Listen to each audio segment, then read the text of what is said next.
उनको वहाँ पे शहीद करते हैं, वहाँ से रिक्शे में बैठते हैं, धमकी लगाता है कि मैं तुम्हें नहीं छोड़ूंगा, मेरे भाई के पुलिस मुकाबले में तुम शामिल थे।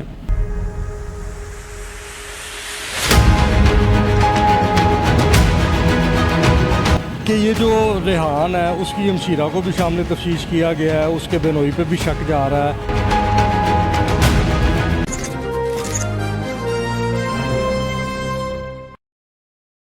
चंद रोज़ कबल शहर लाहौर में एक वाक़या पेश आता है जिसमें 3 शेर जवान जो है पुलिस के, उनको शहीद कर दिया जाता है। ये वाक़या क्यों हुआ, इसके अपना क्या वजूहात बनी, इसी पर बात करने के लिए मेरे साथ मेरे जो अपना बतौर मेहमान की हैसियत से मेरे साथ most senior crime analyst Sheikh Numan मौजूद हैं। इनसे जानते हैं कि आखिर ये मामला क्या है और जो अब तक जो पुलिस की जानब से इन्वेस्टिगेशन की गई है उसमें क्या कायक सामने है। अस्सलाम वालेकुम सर। वालेकुम अस्सलाम। अच्छा नुमान भाई, ये बताइएगा, ये लारी अड्डे के इलाके में बदामी बाग में ये जो अपना 2 पुलिस वाले शहीद किए गए हैं, एक इधर अपना इकबाल टाउन डिवीज़न में यतीम खाने के पास शहीद किया गया, ये बेसिक ये क्या वजूहत है, ये अंदरूनी कहानी क्या? हशाम भाई, इसके लिए ना थोड़ा सा आपको बैकग्राउंड देखना पड़ेगा। ये जो मरकज़ी मुलज़िम है रेहान, इसका बड़ा भाई फैज़ान था। 1.5 साल पहले आपको याद होगा कि पुलिस वालों को टारगेट करने का एक सिलसिला शुरू हुआ था। पुलिस वाले घर जा रहे होते थे तो पीछे से एक नौजवान आता था, मोटरसाइकिल पर फायरिंग करके उन्हें शहीद कर देता था। बेसिकली फैज़ान जो था ये पहले क्रिमिनल एक्टिविटीज़ में था। फैज़ान उसके बाद अपना वेपन लेके इसके ख़िलाफ़ थाना शादरा में एक मुकदमा भी दर्ज हुआ। ये उसके बाद पकड़ा गया सिविल असास इदारे और ये सीटीडी के पास रहा। इसकी रिहेबिलिटेशन हो गई है, उसके बाद नौकरी भी लग गया, लेकिन फिर भी इसको शौक़ था। ये दोबारा वेपन इसने लिया, ये जाकर फायरिंग की प्रैक्टिस करता था दूसरे इलाका गैर में कह लें। उसके बाद जब ये वापस आता है तो इसके पास बारूदी मवाद होता है। सीटीडी इसको पकड़ लेती है, यहाँ से ये जाता है जेल में। वहाँ पर इसको एक कलअदम तंजीम मिलती है, वो कलअदम तंजीम ही इसकी ज़मानत करवाती है। यहाँ से ये निकलता है, ये अफ़गानिस्तान जाता है, वहाँ से ट्रेनिंग लेता है। वहाँ से इसको टास्क मिलता है कि तुम कम से कम 6 पुलिस वाले शहीद करोगे तो तुम इस कलअदम जमात में शामिल हो सकते हो। ये वापस आकर 3 पुलिस वालों को टारगेट करता है, एक ज़ख्मी होता है, इतने में ये पकड़ा जाता है। उसके बाद मुबैना मुकाबले में ये सीटीडी के साथ मारा जाता है। ये जो अदील लड़का शहीद हुआ है इसमें, ये सीटीडी में तैनात होता है। भाई फैज़ान का रेहान जो है वो इसको धमकी लगाता है कि मैं तुम्हें नहीं छोड़ूंगा, मेरे भाई के पुलिस मुकाबले में तुम शामिल थे। उसका मुकदमा थाना शफीकाबाद में दर्ज होता है। इसके बाद अदील इसकी ताक में रहता है। इसके वालिद जो हैं वो इसको फ़ोन करते हैं फ़याज़ भट्ट अदील को कि रेहान घर आया हुआ, तुम आके से पकड़ लो, नशे की हालत में। ये सिंपल सा अपने एक कांस्टेबल के साथ वहाँ पे जाता है। आगे से वो फायरिंग करके बाप बेटा और उनके साथ एक और शख्स होता है, ये उनको वहाँ पे शहीद करते हैं। वहाँ से रिक्शे में बैठते हैं, ये आते हैं सीधा यहाँ पर मुल्तान रोड पे। यहाँ पर ये फायरिंग करके 3 पुलिस वालों को ज़ख्मी करते हैं, जिसमें हारिस शहीद हो गया और एक जो राहगीर था वो ज़ख्मी था। यहाँ से ये एक LWMC की गाड़ी छीनते हैं, ये काला शाह काकू पे वो गाड़ी छोड़ते हैं और उसके बाद ये रावी रेहान के इलाके में चले जाते हैं।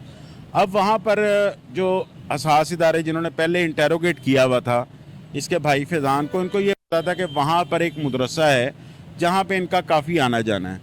वहाँ पर इसकी फैज़ान की बहन भी पढ़ती रही है, इसके वालिद भी वहाँ पे रहते रहे हैं। इनको ये कभी यकीन था कि ये वहीं पे आएंगे और ये वहीं पे गए।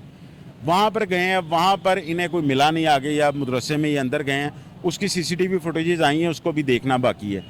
ये वहाँ से निकलते हैं। अब वो जो इलाका है शरीफपुरे का, वहाँ पर सारी रोड्स GT रोड पे जाती हैं, लेकिन पुलिस ने सारा कॉर्डन ऑफ किया हुआ था। ये जिस गली से बाहर निकलते थे वहाँ पर इनको आगे पुलिस मिलती थी।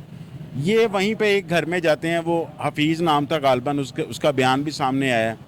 ये वहाँ पे पनाह लेते हैं, दीवार फलांग के अंदर जाते हैं। वहाँ पर मुकामी जो बंदा है वो मुकामी SHO को इतला देता है कि मैंने इस तरह यहाँ पर 2 मुसल्लह अफराद देखे हैं। SHO वहाँ पर और सिटी टीम है जिसमें, और इसके अलावा जो उनके दीगर थे वो सिविल असास इदारा और CCD mall town Hasnain Haider, इनकी टीम ये वहाँ पे जाते हैं। इनका इनकाउंटर होता है, उसमें दोनों मारे जाते हैं, लेकिन वहाँ से तीसरा शख्स जो है वो फ़रार हो गया। अभी तक जो पुलिस की इन्वेस्टिगेशन है उसका नाम तारिक है, वो कश्मीर का रहने वाला है। उसके लिए वहाँ पर भी रेड की जा रही हैं और पुलिस को शक है 100% कि ये कलअदम तंजीमों का नुमाइंदा, और यही इनके पास आया था, असला भी इसने दिया और ये इसी ने इनको उकसाया था। अच्छा, सोशल मीडिया पे अपना मोस्टली नज़र आ रहा है कि अपना ये भी सुनने में आ रही है बात कि ये जो रेहान है उसकी हमशीरा को भी शामिल तफ्तीश किया गया है, उसके बेनोई पे भी शक जा रहा है। इसके बारे में क्या इन्वेस्टिगेशन अभी तक पुलिस के सामने है? देखें, इसके ये दो भाई थे, फैज़ान और रेहान, जो दोनों पुलिस मुकाबले में मारे गए। इनका वालिद था फयाज़ भट्ट। इनकी जो वालदा है ये इनको छोटी उम्र में ही छोड़ के चली गई थी और उसने दूसरी शादी कर ली थी और उसी के घर से उस वक्त इसका बड़ा भाई फैज़ान गिरफ़्तार होता है। इसके बाद इनकी जो बहन है उसकी 21 साल उम्र है, मारूफ नाम है उसका, उसको CTD सिटी ने गिरफ़्तार किया हुआ है। अभी वो पुलिस की हिरासत में बाकायदा गिरफ़्तारी नहीं डाली, उसका मोबाइल लिया गया है, उसका फोरेंसिक किया जा रहा है कि शायद क्योंकि तारिक इनके घर ठहरा था तो तारिक की को मालूमात निकलाएँ उसकी, इसलिए इनका बहनोई वगैरह कोई नहीं है।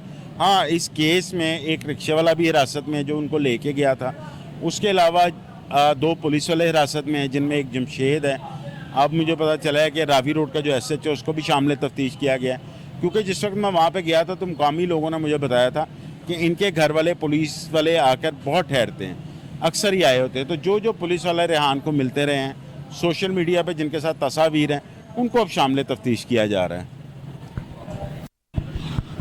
ये जो अपना केस की गुत्थी है मज़ीद कितनी देर तक या कितने दिनों तक क्लियर हक़ाइक़ अपना वजाहत पे आ जाएंगे?